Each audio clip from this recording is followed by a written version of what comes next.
Everyone, welcome back to the Young Adult Diary. I'm your host today, Dawson Poling, and I'm so happy that you came to listen today.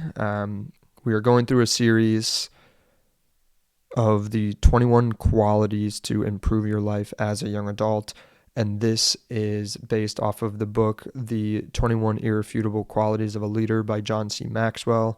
I believe that all of those qualities, when applied to a young adult, will make the life so much better and so much fulfilling. And today's quality is charisma.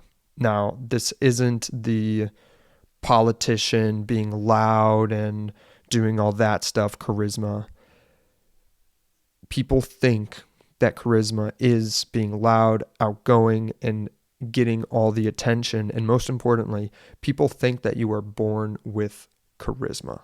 Some people are more naturally inclined to it, but charisma, put plainly, is the ability to draw people toward you, and like other qualities, it can be developed. Just because someone is outgoing does not mean they have charisma. There are tons of outgoing people that, trust me, you do not want to be around. And charisma, little sneak peek, you do want to be around those people. But I'd like to start off with a story of a young adult who had kind of a quiet type of charisma, and I would like to start with this story. So in 2012, there was a skinny 13-year-old kid in North Carolina who just opened up his laptop, turned on a cheap webcam, and started recording videos about video games. He had no audience, no production team. It was just Jimmy Donaldson, who we all know as Mr. Beast. He was just in his room talking to a camera like the camera was his friend. And that's really what made him different. He wasn't trying to act famous. He was just very inviting and personable. And when he spoke, it was like all of his words were meant for you. Like he was talking to you. And over the years, he obsessed over what makes a good video. And it wasn't to get rich. It was to make people feel something. He showed up over and over again, hundreds of videos, barely any views, but he never lost that energy that made people feel like they were a part of his world. Then came the moment that changed everything. Jimmy decided that he would give away $10,000 to a homeless man on camera. Now, this wasn't staged. It wasn't a marketing stunt. It was real, and the internet felt it. The people who watched him felt it. Millions of people watched, not because of the money, but because they saw someone genuinely care. That video didn't just go viral. It sparked something a ton deeper. It sparked trust, community, and a shared belief that the world could be a better place. And today, Mr. Beast built one of the biggest audiences on the planet. They're not just fans, but they're people who believe in him, people who trust him, people that are part of a community that is so much bigger than just Mr. Beast's YouTube channel. And this started with charisma, not the flashy, loud kind, the quiet kind that says, you matter and we're in this together. So Jimmy Donaldson, young kid, showed charisma, worked hard, now has one of the biggest audiences in the world. And if you want to have charisma and to make people want to stand next to you, you need to do these 4 things. The first one is you need to love life, genuinely love life. How would you describe the people you hang out with? Would you say they're more bitter, grumpy, complaining all the time? Hopefully not, because you are the average of the 5 people you hang around. So if you hang around those people, you're probably also bitter, grumpy, and complaining about things. I think at the young adult age, A very big one is complaining, because a lot of us feel entitled to things. I don't know why. We're only 20 something. We're entitled to nothing. But you want to be the person that celebrates life and finds joy in everything, because people want to be with that person. They don't want to be with the complainer. They want to be with the person that celebrates. The next thing is you need to treat everyone like they are $1,000,000. Treat people like you can only see the best in them and that you expect the best of them. People would want to be with you because they feel valued when they're with you, and because they feel like they have to give their best because they don't want to let you down. Because that's how much you care about them, that it turns them into a better person, because they feel like if they do the wrong thing, that they're letting you down. Not that you'll be angry at them or anything, but you treat everyone like $1,000,000. You see the best in them and you expect the best in them. People want to be with you because they feel valued and they're with you and they don't want to let you down.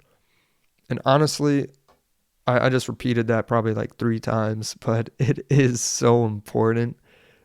But this is just going above and beyond with how you treat people. Just be a kind person and people will really want to be around you. The next thing that you need to do is you need to give people hope. You cannot crush people's dreams, especially as young adults. You have people who want to do things that is outside of just get a 9-to-5 corporate job. You have people that want to start businesses. You have people that want to go online and just review products. And to crush people's dreams is so sad, because you don't want, I don't want to be, and hopefully you don't want to be that person that turns 80 years old and is looking back on my life regretting things. And I don't want to be a reason why someone didn't chase a dream. I never want to be that reason. And the other thing is, do not judge someone for what they do for work. I remember I was talking to people at my church and they're asking what I do. And I'm like, oh, I teach tennis at a club. And some people's reaction was like, oh, okay. And I'm like, what are you talking about? Like, that's how I'm providing for myself. I'm teaching tennis. It's good. Like, I'm making a living doing it. Like, I find it enjoyable. And you're going to stand here and basically give me the facial expressions and the reply of you should be doing more, or like that's not really a job. A job is something where you go into an office and everything.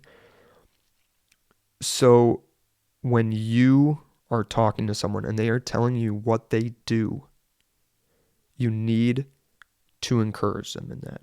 If they say they are a construction worker, blue collar jobs are good. Don't be like, oh, so you work on the highway, you know?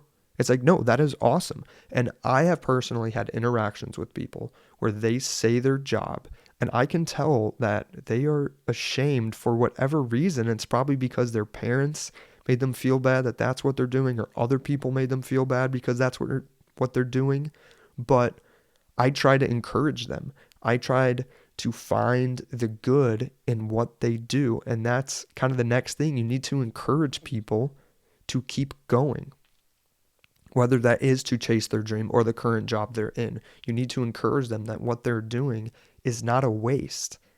And so many young adults from other people can be judged for what they're currently doing because, yeah, like it can be tough to get a job at times. It can be tough to apply for a job that's an entry-level job, but it says you need 3 years of experience, and it makes no sense. We all know that feeling of going on Indeed or LinkedIn, and it says entry-level job, and then it says 3 years of experience in this field, and it's like, what the heck?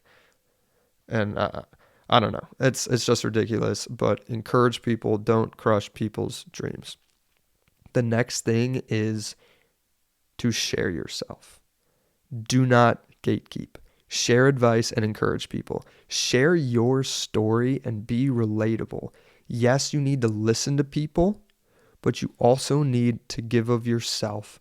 Share your story. Be authentic and genuine.